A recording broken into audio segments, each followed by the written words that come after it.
गंगेश त्रिपाठी लिखते हैं, शंकराचार्य जी कहते हैं कि ब्रह्म सत्य और जगत मिथ्या।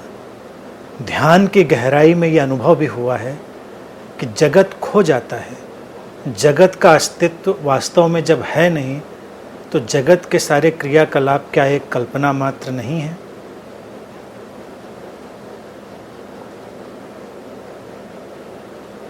जगत भ्रम है, कल्पना मात्र है, ये एक कॉन्सेप्ट है, अवधारणा है। उस कॉन्सेप्ट को समझें, उस अवधारणा को समझें। उसका अभिप्राय ये है कि वो जैसा है हम वैसा उसे नहीं जानते। हम इस संसार को, जगत को वैसा ही जानते हैं जैसा हमारी क्षमता और संभावना होती है।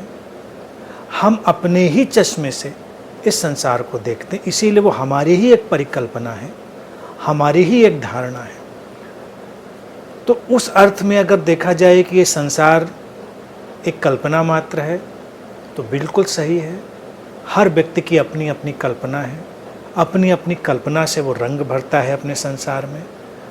लिखा है कि ध्यान की गहराई में संसार खो जाता है। अब इसका क्या अभिप्राय है कि संसार खो जाता है? संसार खो जाने का अभिप्राय इतना ही हो सकता है कि हम संसार से अब किसी इमेज, किसी कॉन्सेप्ट, किसी धारणा के माध्यम से नहीं जुड़ रहे हैं। जैसा है वैसा है, हम उस पर अपनी व्याख्याएं आरोपित नहीं करते, हम उस पर अपने विश्लेषण आरोपित नहीं करते, हम उसको अपने ढंग से मैनिपुलेट करने की कोशिश नहीं करते।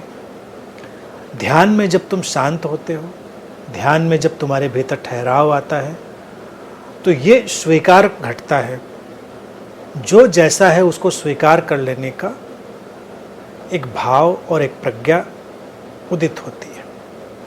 तुम्हारा ये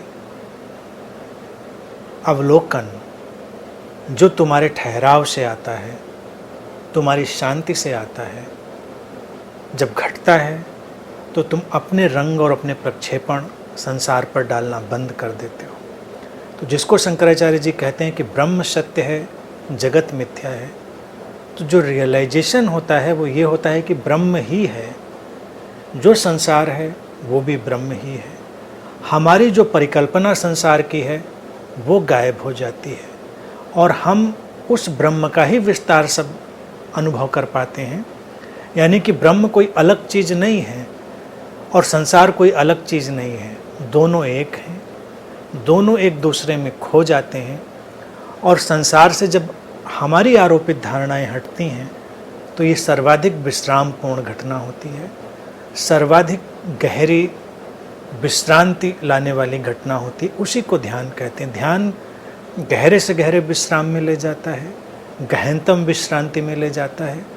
और गहनतम विश्रांति कब आती है?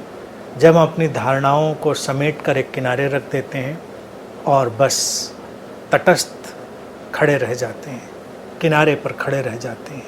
हम विशुद्ध साक्षी हो जाते हैं, बिना किसी प्रोजेक्शन के, बिना किसी इमेज के, बिना किसी प्रक्षेपण और बिना किसी अपनी आरोपित धारणा के।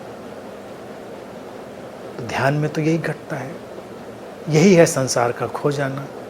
और जैसा पूछा है, तो क्या सारे क्रियाकलाप भी कल्पना मात्र हैं?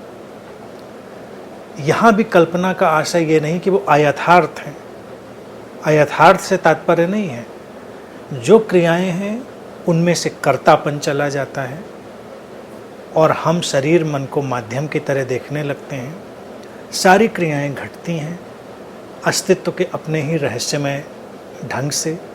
तो हम बस ये जानते हैं उस ध्यानपूर्ण जागृत अवस्था में कि जितनी भी क्रियाएं हैं संसार की, वो बस घट रही हैं। उसमें हम करने वाले नहीं हैं, हम करता नहीं हैं, हम डूअर नहीं हैं।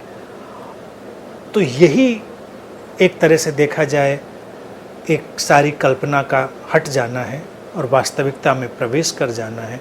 और कल्पना है अपने को कर्ता मान लेना, अपने को डूअर मान लेना और सारी क्रियाओं में उलझ जाना, सारी क्रियाओं में शामिल होकर दुखी होना और कर्तापन से मुक्त होकर सारी क्रियाओं को घटने देते हुए भी, उनको घटते हुए देखने के बावजूद उनसे मुक्त रहना और दुख से भी मुक्त रहना। तो ये सारा घटनाक्रम है।